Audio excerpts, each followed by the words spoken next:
Biden, we're willing to do our part. We can definitely increase American production. Stop asking OPEC for more oil. Stop asking Venezuela for more oil.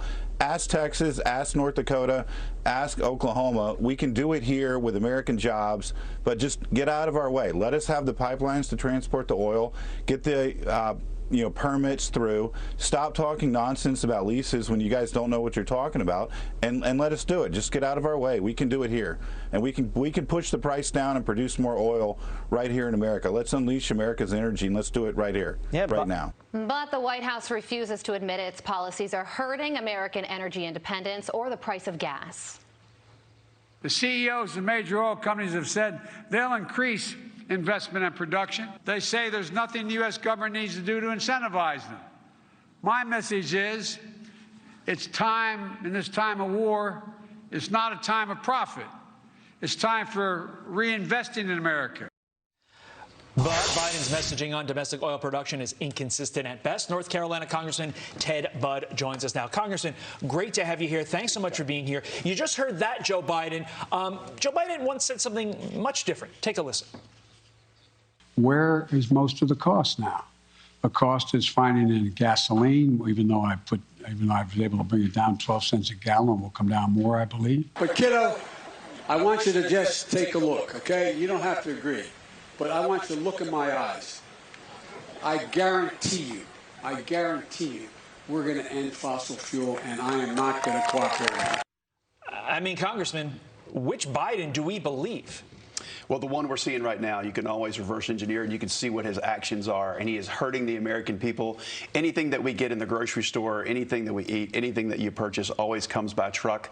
That's the way the American economy works. The fossil fuel economy has has extended lifespans. It has built the economy that we live on. If you want to go green, do it over the next 50 to 100 years, but don't jam it down Americans' throats, because it's hurting everyone right now. Yeah, so the cost of gas goes up, the cost of everything goes up with inflation on top of that. What's the conversation like on Capitol Hill? Because gas prices affect every congressman's constituents, and you even hear Democrats say that they don't want oil from Venezuela or Saudi Arabia. So could there be enough pressure put on this president where he reverses course on domestic production? Yeah, he said he is not going to reverse course. He's going to double down on policies which are failing the American people. He's also not admitting that his policies are hurting the gas industry. No, he's trying to shift blame to Putin. Now, Putin is absolutely evil, and he is engaged in an unjust war against Ukraine. That is absolutely wrong of him to do, but you can't blame it on him. This goes back to August, and when we suffered the tragedy of losing 13 Marines in Afghanistan.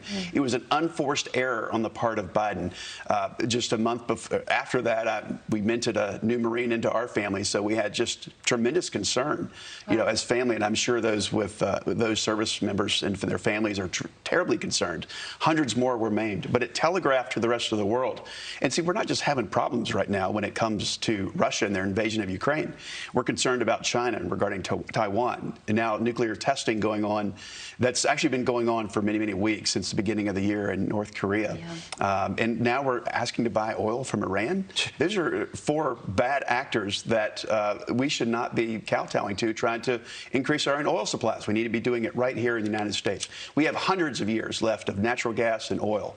You know your other 534 colleagues there in Congress. I'm sure you know many of them well, including many on the other side. Are they somewhat coming around because they notice that Americans are suffering, or are they somewhat coming around because there's a midterm in about 8 months? Yeah, they're going to come around, but it may have to happen in November when the red wave happens. But this pendulum doesn't swing on its own. But people are tremendously concerned out there. And these are people that these are constituents, these are people across the country that I talk to. They may not be politically interested, but they're realizing what the cost of bad leadership does, and that's what Joe Biden has given us. He's completely taken his eye off the ball. He's thinking that the American people are to serve the government, when it's actually the other way around. Government is to protect human rights and people's rights, and create an environment in which people can thrive. And right now, he's jamming his policies down the American people's throat. You have to toss it over to Fox and Friends in about 45 seconds, but I'm sure the American people are wondering, when can we expect relief relief? When will gas prices and inflation go down?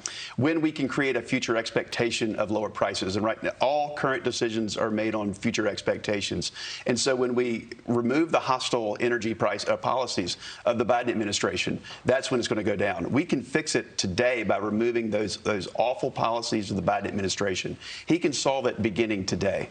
It doesn't look like he has the temperament to at this point, or the will to, even though all the signs are there. Congressman Ted Budd, we appreciate you taking the time to be with us. Thank you so much for joining us live in person this morning. Thank you, sir. We appreciate it. Hi, everyone. I'm Brian Kilmeade. I want you to do me a favor. I want you to click to subscribe to the Fox News YouTube page. This is the only way that I know for sure that you're not going to miss any great commentary, any great news bites, any great interviews coming your way on Fox. You can get it all here on YouTube. So subscribe right now.